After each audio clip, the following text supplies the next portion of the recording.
set up to play our best football in October, November. So we got to take steps in order to get there, and we're on the right path. We got to realize that every team you see on film is not what you're going to get on Saturday, just because nobody overlooks us anymore, like Coach Campbell says, which is amazing. Just know we made those strides, but I think everyone's a little flat-footed, myself included, but we got to figure out a way to start early and start fast and put people away real quick. We need to start better. We should be more prepared coming into the game. You know what I'm saying? We should learn a lot from past game. Basically, we have to start fast, finish fast.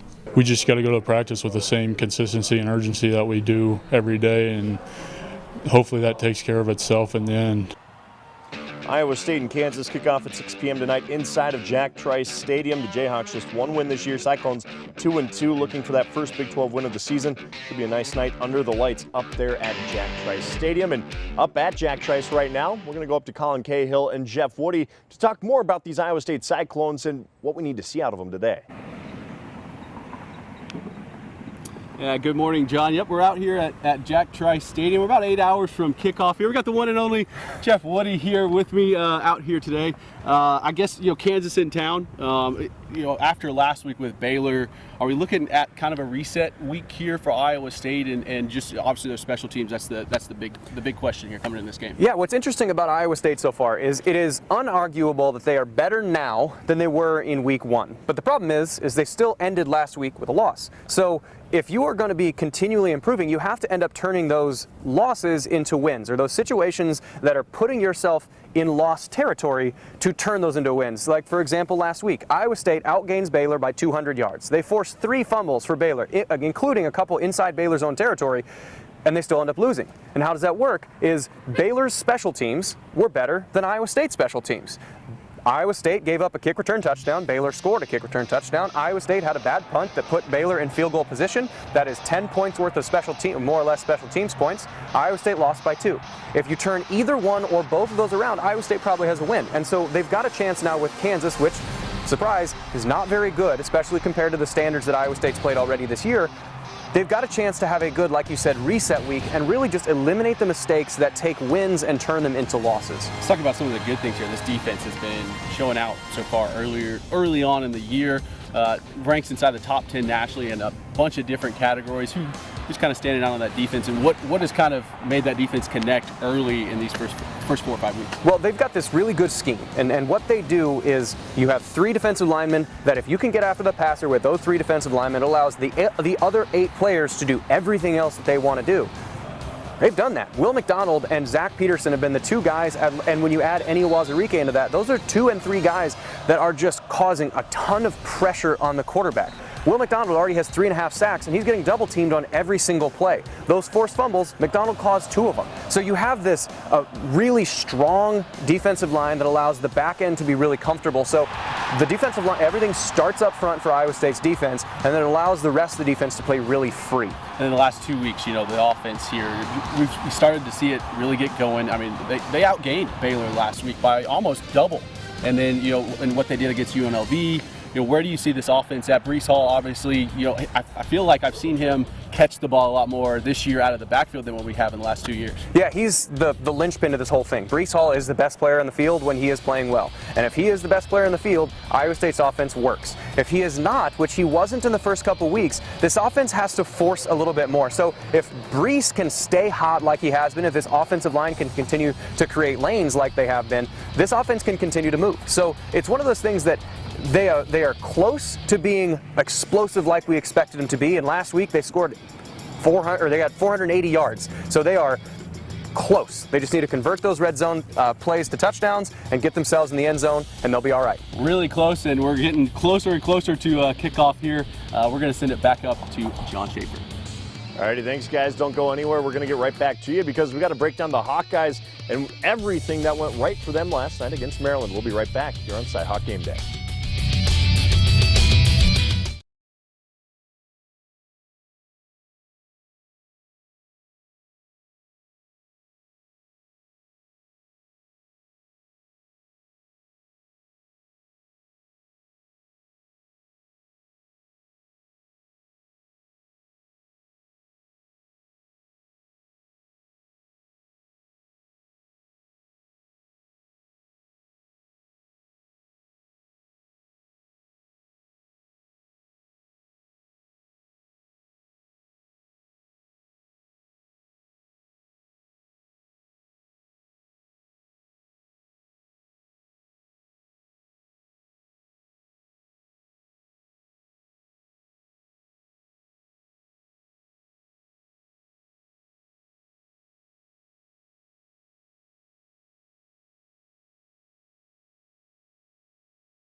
Thanks for joining us this morning. Let's get right back up to Ames, where Colin and Jeff are going to break down the Hawkeyes and their big performance against Maryland last night.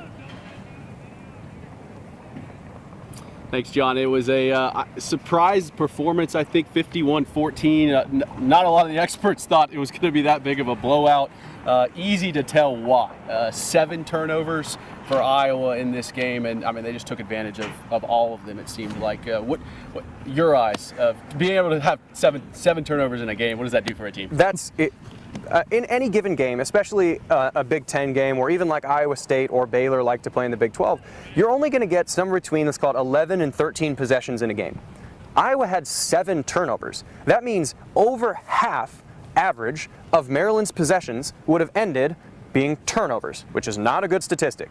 The other half of that means half of Iowa's possessions started on a rapid or sudden change into a turnover, which the offensive production after a quick change, the defense is mid-adjustment, and the offense coordinator has to stop mid-sentence and go, oh shoot, we're out there again. And you have to, it's a quick change, it's a rapid way of getting back on the field. So if you're a defense that gets put onto a rapid change, it's really hard. Iowa right now is plus 12 in turnover margin. To break down what turnover margin means is if I turn the ball over 1 time and you turn the ball over 3 times, I would have gotten those 3, you would have gotten 1, I'm plus 2. So I would be plus 2, he'd be minus 2. Iowa is plus 12 on the season. For context, last year the national leader was Coastal Carolina, and in 12 games they were plus 13.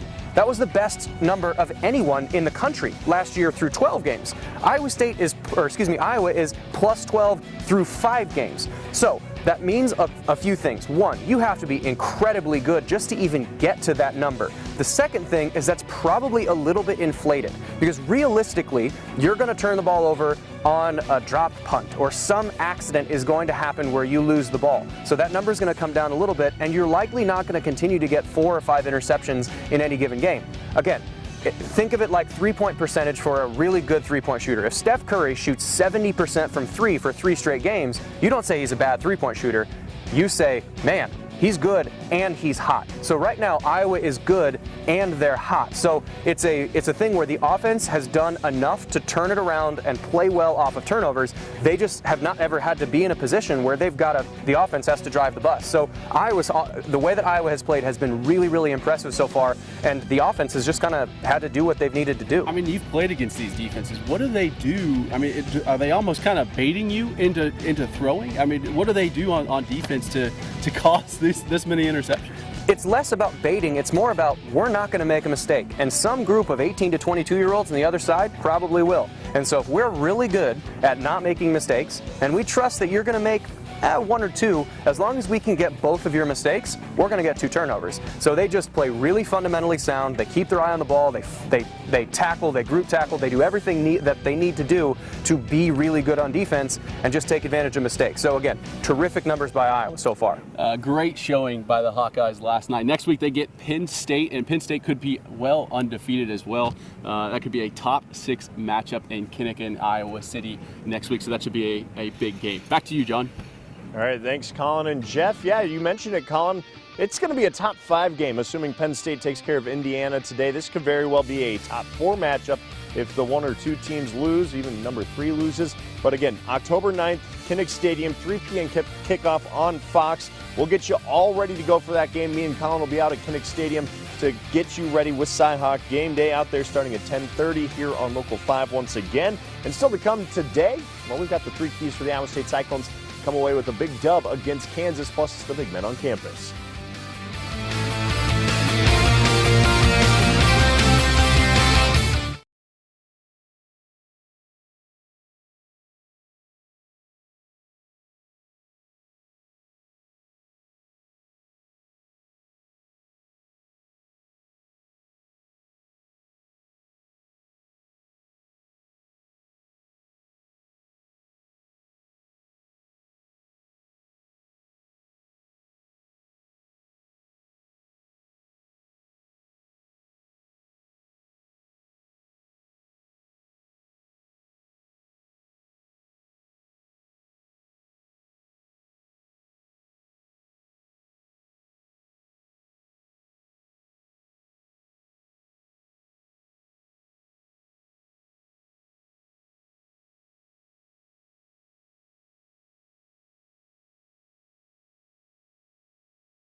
Welcome back in. We're out here at Jack Trice Stadium, joined again by Jeff Woody here.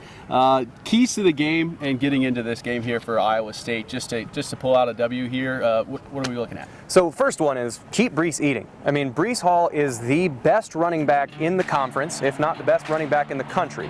Tyler Goodson might have something to say about that from Iowa. We might have a guy named Bijan Robinson in Texas, but it'd be hard to argue when Breece Hall plays like he did against Baylor that he's not the best in the country. Keep him eating. Give him the ball, and this offense works when Breece Hall works. The second one is you're playing against a team like Kansas. Get to the quarterback. You got to go get. His last name is Bean. You got to go get Bean. You have to make him feel the pressure that Iowa State's defense always puts on opposing quarterbacks, just like they did against Baylor, just like Northern Iowa, UNLV. When you're playing against a team like Kansas, the only way that Kansas sticks around, because again, they will get better. Coach Leipold is really good, but right now they're not as talented. So you need to stop shooting your foot off. Special teams mistakes, turnover touchdowns. Play fundamentally sound football, and Iowa State's going to come out with a win. So stop blowing your foot off, and they'll be all right. Could be a big game, too, for that defense. Jayhawks ranked 91st in tackles for loss given up. Could be a good day for the Cyclone defense. Now it's October, and up here it's Brocktober. Big man on campus for you. Yeah, big man on campus is Brock Purdy. He's got to make sure that he is good and consistent and keeps the ball going from an Iowa State quarterback to an Iowa State receiver or running back and nothing else. Back to you, John. Jeff, let's dive into the Iowa big men on campus.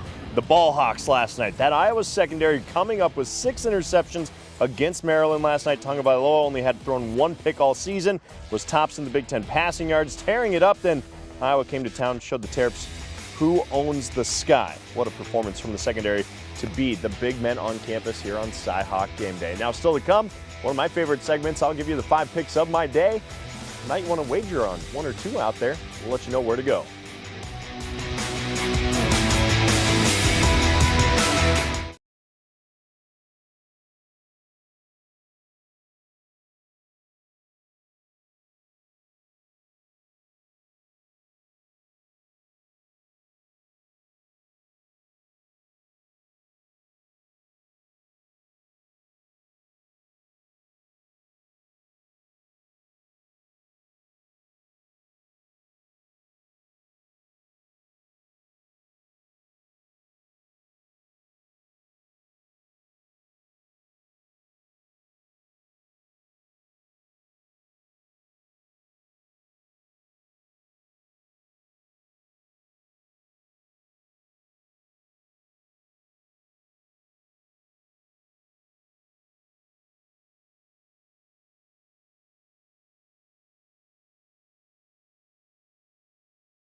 Alrighty, as we wrap up CyHawk Game Day Week 5, here are my pick 5 for the day. Let's go ahead and pull those up. And I'm going to start with Michigan taking 2.5-point dog on the road at Wisconsin in the Big Ten. This is a huge matchup today.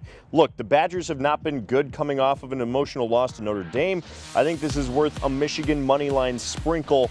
I do think Michigan covers as well. I was on this one early in the week. Now, Army -7 at Ball State. That moved to -9, as low as -10 today. Still not big enough to get me off. of Army. Give me the best rushing attack in the country, running all over Ball State by more than 10. Baylor versus Oklahoma State. This is going to be a physical battle. Okie State favored by 3.5. I'm not sold on the Cowboys, only beating K-State by 11 last week. Baylor has been great. I think they make it tough on Spencer Sanders. Give me Baylor on the money line and the over 47 as well if you're looking there. Texas -4 at TCU. There's going to be a lot of action on the Longhorns after hanging 70 last week on Texas Tech. Gary Patterson's a better defensive coach. These two teams have put up a lot of yards week in and week out. TCU off a loss to SMU last week. I think they kind of got caught looking ahead a little bit. Give me the Horned Frogs +4. Seems like the smart play here, especially as public money goes into on Texas. Lastly, the Cyclones 34 against Kansas, -34 that is. Yes, please. Kansas lost by 19 last week, 30-some to Baylor, 27 to Coastal. Iowa State rolls by with ease they rolled by UNLV with ease. I think they roll by Kansas tonight with ease as well at -34. Give that one to me.